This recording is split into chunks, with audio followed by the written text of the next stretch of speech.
대선 후보 선출 이후에 대선에서의 승리를 위해서 그 출마한 후보들 간의 원팀 구성도 관전 포인트가 될 수 있는데요. 여당의 경우에 이낙연 후보와 그다음에 이재명 후보 간의 그 원팀 구성을 하는 데 있어서 조금 마찰도 있었는데 이번에 야당의 국힘의 그 원팀 구성은 향후 어떻게? 예, 윤석열 후보의 수락연설 그리고 홍준표, 유승민, 원희룡 의원의 후보에 대한 격려 그리고 앞으로 원팀 구성하는 데 있어서의 자기들 역할 이런 것들에 대해서 홍준표 후보는 비교적 짧게 얘기를 했습니다만 속으로의 어떤 생각을 하고 있는지 모르겠으나 제가 생각하기에는 본인 스스로도 경선에 국민의 관심을 끌어준 것이 자기 역할이었다 이렇게 얘기하면서 윤 후보에게 축하드린다. 또 국민 여러분과 당원 동지 여러분이 모두 합심해서 정권 교체에 꼭 나서주기를 당부드립니다. 하시고 싶은 말씀은 다 하셨습니다. 홍준표 대표가 이렇게 얘기를 함으로 해서 홍준표 캠프나 그동안 홍준표를 지지했던 20대, 30대, 40대, 50대가 당장 윤석열 후보로 움직여지지는 않을 것이다 라는 생각을 하기는 합니다. 그러나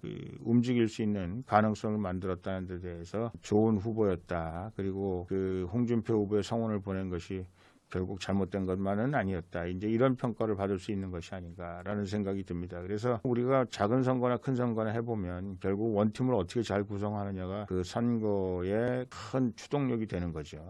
사실은 그 경선 과정에서 그 윤석열 후보도 그렇고 홍준표 후보도 그렇고 홍준표 후보는 원래 본인이 얘기하는 방식대로 독고다이였다.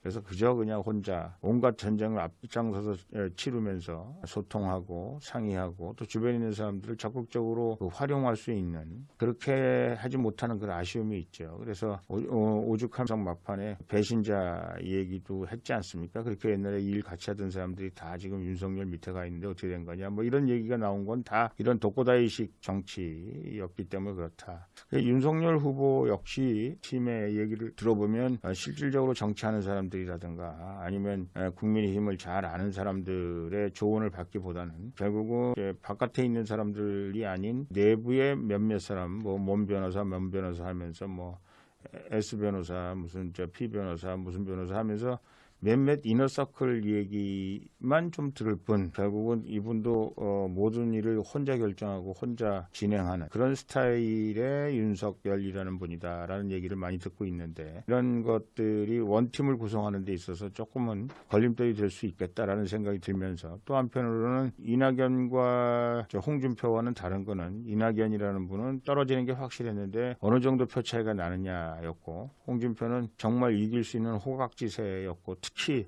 민심에서는 압도적으로 홍준표 후보가 앞서 있었다는 그런 측면에서 보면 이 두 팀을 하나로 만드는 거는 어떻게 잘 만드느냐가 이번 선거의 큰 관건이다 저는 그렇게 생각을 합니다. 그래서 또 여기 홍준표 후보의 선대위원장을 지냈다든지 하는 사람들이야 제가 보기에는 별 문제 없이 하나가 될 수 있으리라고 생각합니다만은 그 사람들보다 왜냐하면 홍준표 후보가 독고다이식으로 국민적 성원을 이끌고 지지를 가져왔기 때문에 그 홍준표 주변에서 지지하는 사람들보다 홍준표 후보 스스로 흔쾌히 그 일을 앞장서서 할 수 있도록 하는 것이 굉장히 중요하지 않을까라는 생각을 합니다. 특히 이제 그 20대의 젊은 지지층들이 홍준표에서 안철수로 움직이려고 하는 그런 여러 가지 가능성들이 점쳐지고 있고 실질적으로 그 움직이는 20대, 30대가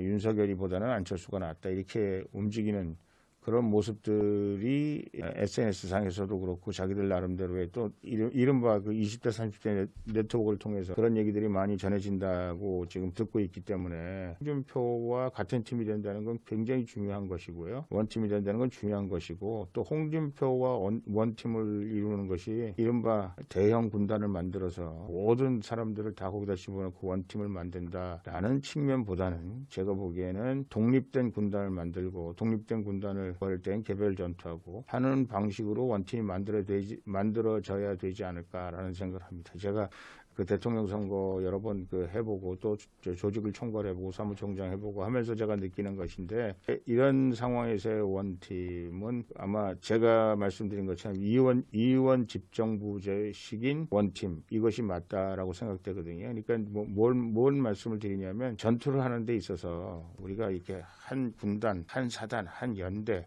이렇게 해서 싸움을 하는 것이 아니고요.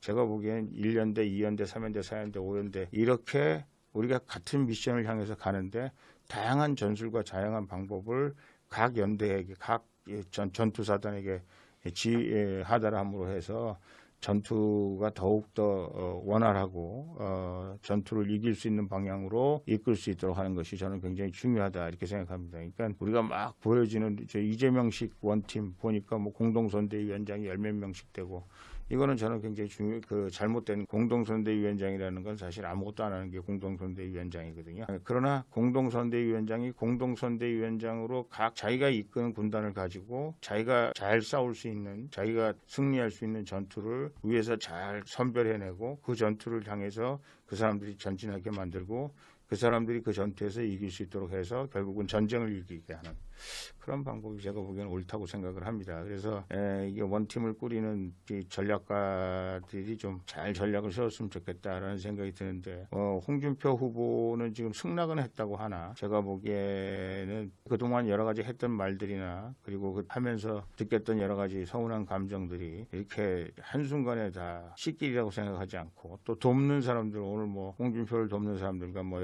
여러 가지 얘기를 했으면 상당히 허탈해하고 또 나름대로는 비분 관계에서 뭐 이런저런 얘기들을 많이 하고 있는데 이런 사람들이 아주 흔쾌하게 한 팀이 될 수 있도록 하는 여러 가지 그 전략적인 머리를 써야 될 텐데 하는 그런 걱정이 있다라는 말씀을 드립니다.